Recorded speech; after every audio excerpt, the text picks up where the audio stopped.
What's going on, guys? It's MrAeroHD here, and we are back with personal projects. And again, we are not playing Forza 5, mostly because I only have 2 drift cars in Forza 5. But anyway, we are playing Genesis. Not actually Genesis, but we're playing PlayStation 2.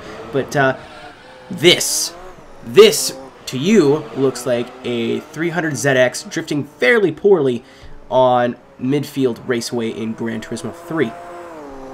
To this looks like 5 years of my childhood. Basically, this is where it begun. This is where I decided, yep, drifting's pretty fucking awesome. I'm gonna do it and then everything. So let me give you the rundown. I don't specifically remember the years. This game came out in 2001 and I got it the week it came out. So we'll use that for reference. I was probably around 10. So this game came out, and it was probably the last of the arcadey drift simulator. It was the last of Gran Turismo that was more on the arcade side than the sim side. So I was still, you know, playing the shit out of it, and I loved it. And I've been playing Gran Turismo since Gran Turismo 1, so this wasn't so this wasn't new to me. And I went to Toronto for an extended period of time, and one of my cousin's friends had a hacked game save. So, like, a bunch of money, a bunch of cars, pretty much every car in the game, a bunch of cars that had, like, 100,000 horsepower and, like, stupid figures like that, and whatever. So, I said, whatever, I'm going to take this game save, and I'm going to put it along my normal game save, so whenever I get bored, I can just play on the modded one with the everything, and see if I like cars, or, you know, whatever. This was one of the first cars that I just randomly jumped in. I noticed that he had all the traction control off in all of his cars, and they all seemed to handle a little bit weird, which ended up being a drift setup, because I guess this guy was into drifting as well. So I just started driving this car around this track, and I'm like, ooh, it slides, and I was really bad at it at first, but since this game isn't too unforgiving, it's, you know, pretty docile in the grand scheme of things, I started to get better, and I started to get better. And I was at the point where if 12, 11, 10-year-old me could see this video now, would be furiously angry because I'm sucking wee-wees. So yeah, and even when Gran Turismo 4 came out, I tried it. I won't lie, I was like 11. It was too hard.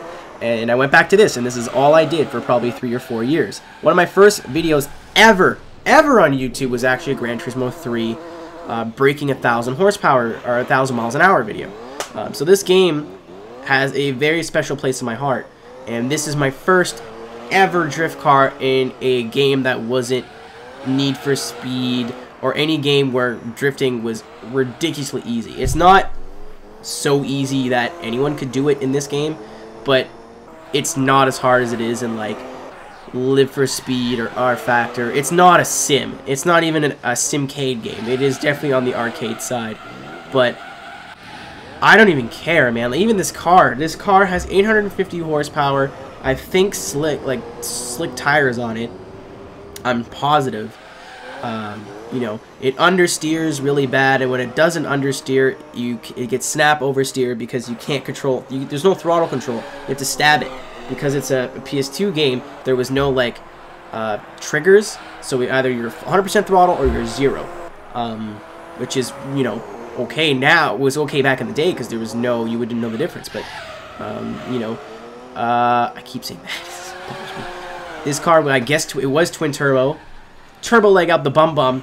It was to the point where it drove me crazy recording this video, but I loved it. I love this little car. I love this track, even though it's like 5 complexes of corners and like 2 of them are just really long right-handers.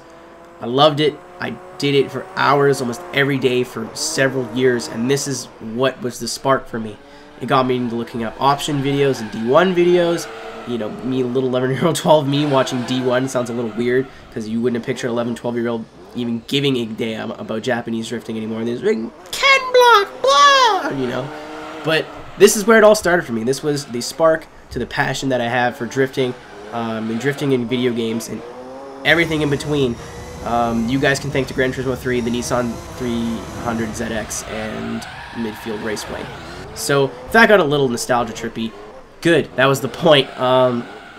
You know, had a lot of fun recording this. It's still one of my favorite games of all time. I still had a blast driving this car, even though I drove it like a complete asshole and I suck balls at it. And I'm glad you guys like these, you know, back to the past, play the games that don't suck ass because they're amazing. But I'm glad you guys like these videos like Forza 2 and Gran Turismo 3. I don't know if I'm going to keep doing it, but this is definitely was a video I had to make. But thank you guys very much for watching, and, you know, leave comments and likes and subscriptions and whatever. And I'll see you guys in the next video. Peace.